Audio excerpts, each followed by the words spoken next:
Educare বায়োলজিতে সকলকে স্বাগত। আজকে আমি আলোচনা করব ক্লাস 12-এর বিবর্তনের কৌশল বা অভিব্যক্তির কৌশল। এই অধ্যায়ে প্রথম এবং প্রধান যে বিষয়টি সেটি হলো প্রকরণ বা ভেরিয়েশন। এই প্রকরণ সম্পর্কে আজকে আমার আলোচ্য বিষয় হল প্রকরণ কাকে বলে, প্রকরণের প্রকারভেদ, প্রকরণের উৎস বা কারণ, প্রকরণের স্তর আর প্রকরণের গুরুত্ব। এই বিষয়গুলো আমি আলোচনা করব। ফার্স্ট, প্রকরণ কাকে বলে, ভেরিয়েশন কাকে বলে। কোনো প্রজাতি জীবগোষ্ঠীর বিভিন্ন বৈশিষ্ট্যের, যেমন আকার, আকৃতি, আয়তন, আচরণগত এবং জিনগত পার্থক্যকে বলা হয় প্রকরণ বা ভেরিয়েশন। তাহলে বৈশিষ্ট্যগুলো কোন কোন দিক থেকে আসছে? আকার, আকৃতি, আয়তন, জিনগত এবং আচরণগত, এবং অনেক ক্ষেত্রে শারীরবৃত্তীয় পার্থক্যের কারণে কোনো প্রজাতির জীবগোষ্ঠীর মধ্যে যে পার্থক্য লক্ষ্য করা যায় তাকেই বলা হয় প্রকরণ। এটা হলো প্রকরণের সংজ্ঞা। এবার এই প্রকরণের বিভিন্ন প্রকারভেদ আছে, বিভিন্ন দৃষ্টিকোণ থেকে এই প্রকরণকে ভাগ করা হয়েছে। প্রথম যে দৃষ্টিকোণ সেটা হলো প্রকরণের প্রকৃতি। প্রকৃতি অনুসারে প্রকরণ দুই প্রকার, যথা ফিনোটাইপিক প্রকরণ আর জিনোটাইপিক প্রকরণ। হোয়াট ইজ ফিনোটাইপিক প্রকরণ? বাহ্যিক বৈশিষ্ট্যের পার্থক্যের কারণে যে প্রকরণ সৃষ্টি হয় তাকে বলা হয় ফিনোটাইপিক প্রকরণ। এই ফিনোটাইপিক প্রকরণের ক্ষেত্রে এটা হতে পারে আকৃতিগত, এটা হতে পারে কার্যগত, এটা হতে পারে আচরণগত। কোন প্রজাতির জীবগোষ্ঠীর ক্ষেত্রে আকৃতিগত পার্থক্যের কারণে যে ফিনোটাইপিক প্রকরণ সৃষ্টি হয় তাকে বলে আচরণগত, এই আকৃতিগত। আর কোন অঙ্গের কার্যগত পার্থক্যের জন্য কোন জীবগোষ্ঠীতে যে প্রকরণ সৃষ্টি হয় তাকে বলা হয় কার্যগত। কোন জীবগোষ্ঠীতে তার সেই জীব সম্প্রদায়ের সদস্যদের মধ্যে আচরণের পার্থক্যের কারণে যে প্রকরণ তাকে বলা হয় আচরণগত। নেক্সট আছে জিনোটাইপিক। কোন প্রজাতির জীবগোষ্ঠীর মধ্যে জিনগত মিউটেশন, ক্রোমোজোমের সংখ্যাগত পরিবর্তন, ক্রোমোজোমের আকৃতিগত পরিবর্তনের ফলে যে প্রকরণ সৃষ্টি হয় তাকে বলা হয় জিনোটাইপিক প্রকরণ। এই হলো প্রকরণের প্রকৃতি অনুসারে প্রকরণের ভাগ। নেক্সট হলো প্রকরণের মাত্রা অনুসারে। এই প্রকরণের মাত্রা অনুসারে প্রকরণ দুই প্রকার, যথা বিচ্ছিন্ন বা ডিসকন্টিনিউয়াস, আর একটা হচ্ছে কন্টিনিউয়াস বা অবিচ্ছিন্ন প্রকরণ। তো বিচ্ছিন্ন প্রকরণ কাকে বলে? সাধারণত গড় বৈশিষ্ট্যের থেকে খুব বেশি পার্থক্যের কারণে কোনো বৈশিষ্ট্যের যে গড় মান তার থেকে অত্যধিক পার্থক্যের কারণে যে প্রকরণ সৃষ্টি হয় সেটা হচ্ছে তোমার বিচ্ছিন্ন প্রকরণ বা কন্টিনিউয়াস ভেরিয়েশন। কোনো বৈশিষ্ট্যের বিপরীত গুণাবলীর মধ্যবর্তী কোনো ধারাবাহিক বৈশিষ্ট্য দেখা যায় না। যেমন ফুলের রং লাল সাদা, এর মধ্যবর্তী কোনো বৈশিষ্ট্য নেই, ধারাবাহিক কোনো বৈশিষ্ট্য নেই। যেমন ধরে মানুষের রক্তশ্রেণী এ বি, এ বি ও, এই সমস্তগুলো হচ্ছে বিচ্ছিন্ন বা ডিসকন্টিনিউয়াস ভেরিয়েশন। বংশগতিতে এর গুরুত্ব অপরিসীম। আর হচ্ছে কন্টিনিউয়াস ভেরিয়েশন, অর্থাৎ গড় কোনো বৈশিষ্ট্যের গড় মানের থেকে সামান্য পার্থক্যের কারণে যে প্রকরণ সৃষ্টি হয়। অর্থাৎ কোনো বৈশিষ্ট্যের বিপরীতধর্মী গুণের মধ্যবর্তী বা ধারাবাহিক অনেকগুলো বৈশিষ্ট্য দেয়। যেমন উচ্চতা মানুষের, গায়ের রং, এর মধ্যে দেখো 5 ফুট, 4 ফুট, 3 ফুট ইত্যাদি। গায়ের রঙের ক্ষেত্রে খুব ফর্সা, তার থেকে একটু কম ফর্সা, কালো, গাঢ় কালো ইত্যাদি কন্টিনিউয়াস ভেরিয়েশন। ডারউইন এই ভেরিয়েশনের উপরে বেশি গুরুত্ব আরোপ করেছিলেন। কিন্তু বর্তমান কালে এই ধারাবাহিক প্রকরণে বিবর্তনে কোনো বিশেষ ভূমিকা নেই বলে বিজ্ঞানীরা মনে করেন। নেক্সট আসে কোষের প্রকৃতি। কোন কোষে প্রকরণ ঘটছে? সাধারণত পরিবেশের প্রভাব, জীবের দেহকোষ সংগঠিত যে প্রকরণ তাকে বলা হয় সোমাটিক বা দেহজ প্রকরণ। সাধারণত এই দেহজ প্রকরণ বংশগতি প্রাপ্ত হয় না। যেমন ব্যায়ামের ফলে মানুষের দেহের মাসেল আকৃতি বড় করা যায়, প্র্যাকটিসের ফলে সুরেলা কণ্ঠের সৃষ্টি হয়। এটা নির্ভর করে পরিবেশের উপর, অভ্যাসের উপর। যেমন পরিবেশের বিভিন্ন উপাদানের তারতম্য করে, আলোক, উষ্ণতা, পুষ্টি ইত্যাদি। এছাড়া ব্যবহার, অব্যবহার বা সজ্ঞান প্রচেষ্টা প্রভৃতির কারণে এটা সৃষ্টি হয়। এগুলো কিন্তু বংশগতিতে তেমন কোনো ভূমিকা নেই। নেক্সট আসি ব্লাস্টোজেনিক বা গ্যামেটিক বা রিপ্রোডাক্টিভ, অর্থাৎ জনন কোষে বা জনন মাতৃকোষে সংগঠিত যে প্রকরণ বংশ পরম্পরায় বাহিত হয় তাকে বলা হয় ব্লাস্টোজেনিক বা রিপ্রোডাক্টিভ বা গ্যামেটিক প্রকরণ। এই প্রকরণে বংশগতি, এই প্রকরণ বংশগতিতে খুব গুরুত্বপূর্ণ ভূমিকা পালন করে। নেক্সট হচ্ছে অভিমুখ অনুসারে, নির্দিষ্ট অভিমুখে, নির্দিষ্ট উদ্দেশ্যের ফলে যে প্রকরণ সৃষ্টি হয় তাকে বলা হয় নির্ধারিত বা ডিটারমিনেন্ট প্রকরণ, ভেরিয়েশন। ইংল্যান্ডের শিল্প বিপ্লবের ফলে কালো বর্ণের রেশম মথের সৃষ্টি। নেক্সট অনির্ধারিত, ইনডিটারমিনেট, সাধারণত হঠাৎ আবির্ভূত, বিচ্ছিন্ন যে প্রকরণ অভিযোজনে কোনো ভূমিকা পালন করে না, তারা হচ্ছে তোমার অনির্ধারিত বা অনির্দিষ্ট প্রকরণ। টমেটো ক্ষেত্রে খর্ব বৈশিষ্ট্যের অনেকগুলো ভ্যারাইটিস দেখা যায়।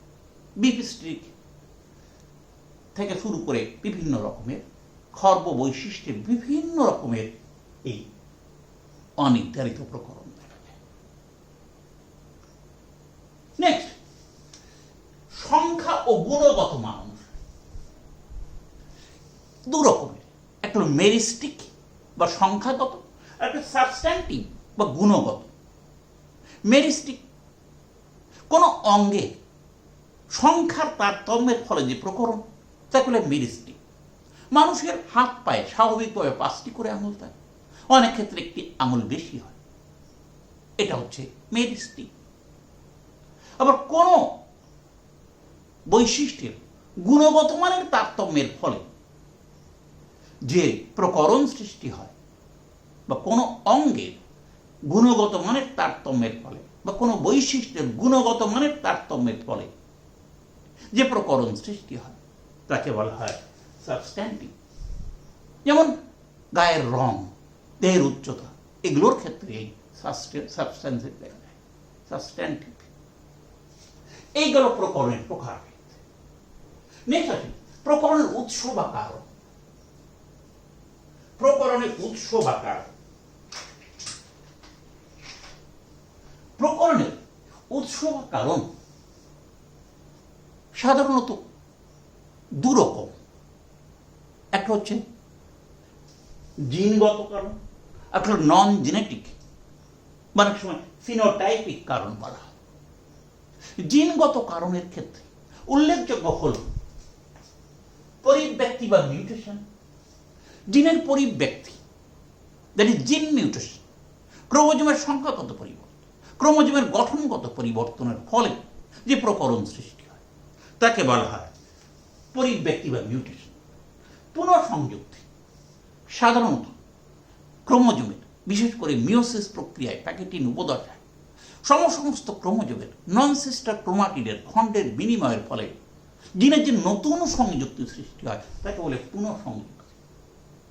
এর ফলে যে প্রকরণ হয় তাকে ও জিনগত প্রকরণ বলে বা ক্রসিং ওভারের মাধ্যমে প্রকরণ। নেক্সট, প্রাকৃতিক নির্বাচন।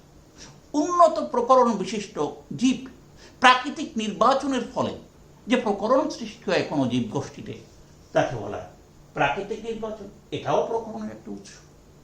নেক্সট, জিন প্রভাব। সাধারণত কোনো পপুলেশন থেকে আরেকটি পপুলেশনে যদি সদস্যের আগমন ঘটে তবে এই যে গ্রাহক পপুলেশনের সঙ্গে আন্তঃপ্রজননের ফলে যে প্রকরণের সৃষ্টি হয় তাকে বলা হয় জিন প্রভাব। আবার জেনেটিক ড্রিফট, কোন পপুলেশনে নমুনাগত ত্রুটির ফলে সাধারণত অনেক জিনের বিলুপ্তি ঘটে, ফলে জিন ফ্রিকোয়েন্সির পরিবর্তন ঘটে, ফলে যে প্রকরণের সৃষ্টি হয় তাকে বলে জেনেটিক ড্রিফট। আবার কোন পরিবর্তনশীল পরিবেশে মানিয়ে নেওয়ার জন্য একই পূর্বপুরুষ থেকে উদ্ভূত জীবের মধ্যে যে প্রকরণ সৃষ্টি হয় তাকে বলে অ্যাডাপটিভ রেডিয়েশন। এগুলো আবার এই জিনগত প্রকরণের জন্য দেখা যায় ফিনোটাইপিক বৈশিষ্ট্যেরও পরিবর্তন ঘটে। এই হল প্রকরণের জিনগত উৎস। এবার এই জিনগত উৎসের কারণেও কিন্তু ফিনোটাইপিক পরিবর্তন ঘটে। ফিনোটাইপিক প্রকরণের ক্ষেত্রে উৎসগুলোকে প্রথমত পরিবেশের বিভিন্ন ভৌত নিয়ামক, যেমন সূর্যালোক, উষ্ণতা, বৃষ্টিপাত প্রভৃতির প্রভাবে কোনো জীব গোষ্ঠীটিতে প্রকরণ সৃষ্টি হয় তাকে বলে ভৌত নিয়ামক, ফিনোটাইপিক প্রকরণ। নেক্সট, ভৌগোলিক পরিবেশ। সাধারণত পাহাড়, পর্বত এবং সমভূমি এবং মালভূমি প্রভৃতি এই ভৌগোলিক পরিবেশের পার্থক্যের কারণে যে প্রকরণ ফিনোটাইপিক প্রকরণ ঘটে তাকে বলা হয় ফিনোটাইপিক প্রকরণের উৎস। নেক্সট, খাদ্য সংকট বা খাদ্যাভ্যাস। অনেক সময় কোনো পপুলেশনে খাদ্যাভ্যাস এর পরিবর্তনের ফলে তাকে যে একই প্রজাতির পপুলেশনে দুই জায়গায় থাকার ফলে খাদ্যাভ্যাসের পরিবর্তন ঘটে। এই ক্ষেত্রে কিন্তু এই খাদ্য সংকট বা অনেক সময় খাদ্য অভাবের জন্য, ভারসাম্যের জন্য, ভারসাম্যহীনতার জন্য কিন্তু এই প্রকরণের উৎস হতে পারে। নেক্সট, বাস্তুতন্ত্রে ক্ষতিকারক জীবের উপস্থিতি। অনেক সময় দেখা যায় বাস্তুতন্ত্রে বিভিন্ন প্রকার ক্ষতিকারক জীবের উপস্থিতির ফলে বিভিন্ন বাস্তুতন্ত্রের পপুলেশনের মধ্যে জীব গোষ্ঠীর ফেনোটাইপিক বৈশিষ্ট্যের পরিবর্তন ঘটে, যাকে বলা হয় যে এই বাস্তুতন্ত্রে ক্ষতিকর জীবের উপস্থিতি জনিত ফেনোটাইপিক পরিবর্তন। এই হলো প্রকরণের উৎস, এই হলো প্রকরণের প্রকারভেদ। এবার আসে প্রকরণের স্তর। প্রকরণের স্তর।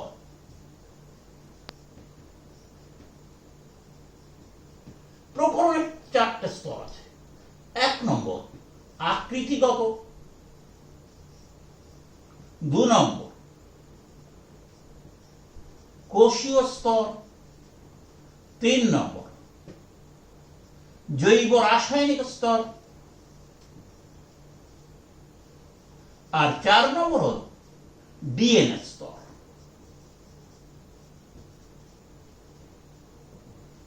আকৃতিগত, এই স্তরটি জীবের আকার আকৃতির উপর নির্ভর করে। এই স্তরে, প্রকরণের এই স্তরে জীবের আকার আকৃতিগত পরিবর্তন ঘটে। ফলে এটা হচ্ছে প্রাথমিক বা প্রধান স্তর। এই প্রাথমিক বা প্রধান স্তর এর আমরা অনেক সময় দেখা যায় একই প্রজাতির বা একই পপুলেশন বিভিন্ন জায়গায় রয়েছে, তাদের মধ্যে আকার আকৃতিগত পরিবর্তন রয়েছে। এটা হচ্ছে প্রথম স্তর, আকৃতিগত স্তর। দ্বিতীয় স্তর হল কোষীয় স্তর। কোষের ক্রোমোজোমের সংখ্যা বা ক্রোমোজোমের গঠনগত পরিবর্তনের ফলে এই প্রকার প্রকরণের সৃষ্টি হয়।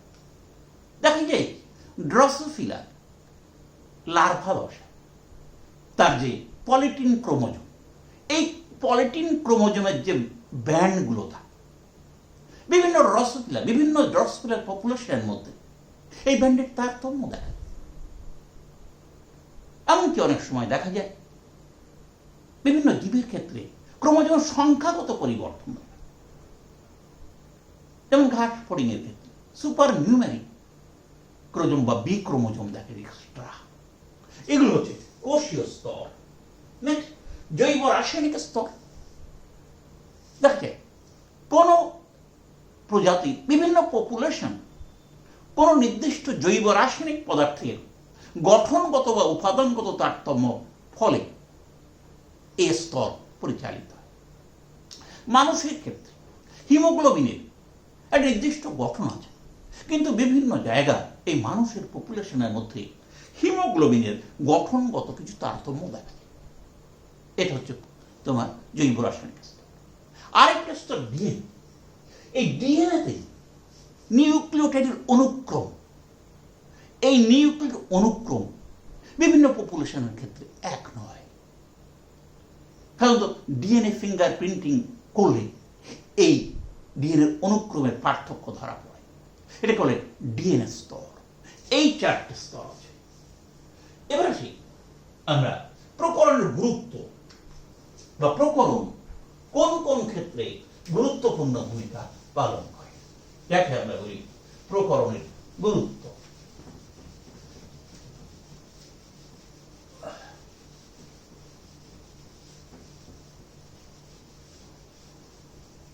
গুরুত্বের দিক প্রকরণ খুব উল্লেখযোগ্য। এটা হচ্ছে অভিব্যক্তির র মেটেরিয়ালস বা কাঁচামাল। সুতরাং গুরুত্ব,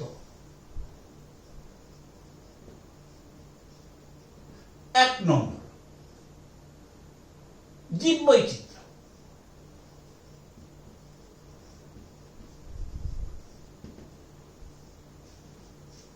জীবের মধ্যে আকার, আকৃতি, বর্ণ, উচ্চতা প্রভৃতির ক্ষেত্রে যে ভিন্নতা, প্রকরণের মাধ্যমে এটা ঘটে, যার ফলে ব্যক্তি স্বাতন্ত্র্য পরিলক্ষিত হয়।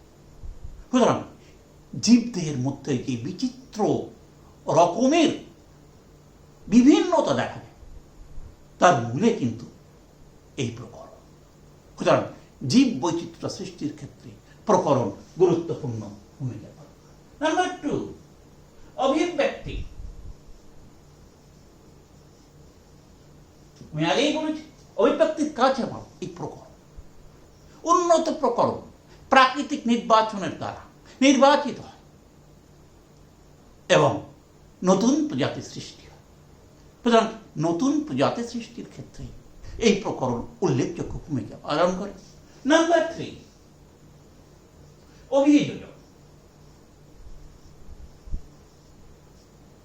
প্রতিকূল পরিবেশে মানিয়ে নেওয়ার জন্য এই প্রকরণ সর্বাপেক্ষা উল্লেখযোগ্য ভূমিকা পালন করে।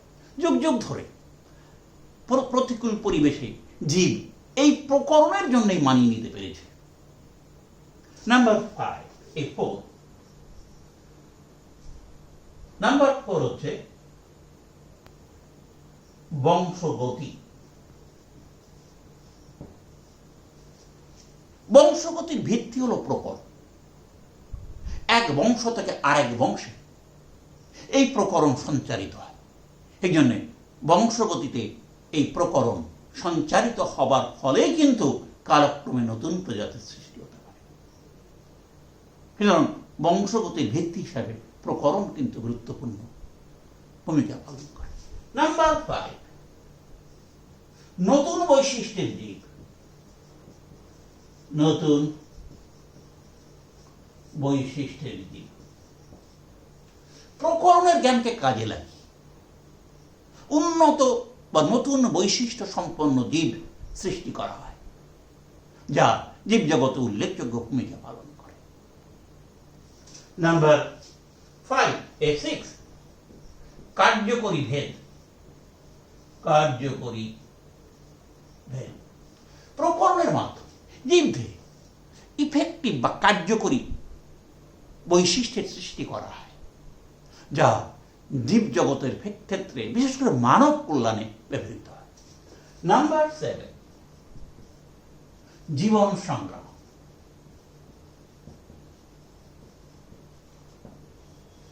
উন্নত প্রকরণ কোন জীবকে জীবন সংগ্রামে সহায়তা করে। এই যে স্ট্রাগল ফর এক্সিস্টেন্স, নতুন পরিবেশে বিভিন্ন জায়গায় এই জীবন সংগ্রামে সহায়ক হল এই প্রকরণ। এই হলো প্রকরণ সম্পর্কে সামগ্রিক আলোচনা। শেষ করছি, ভালো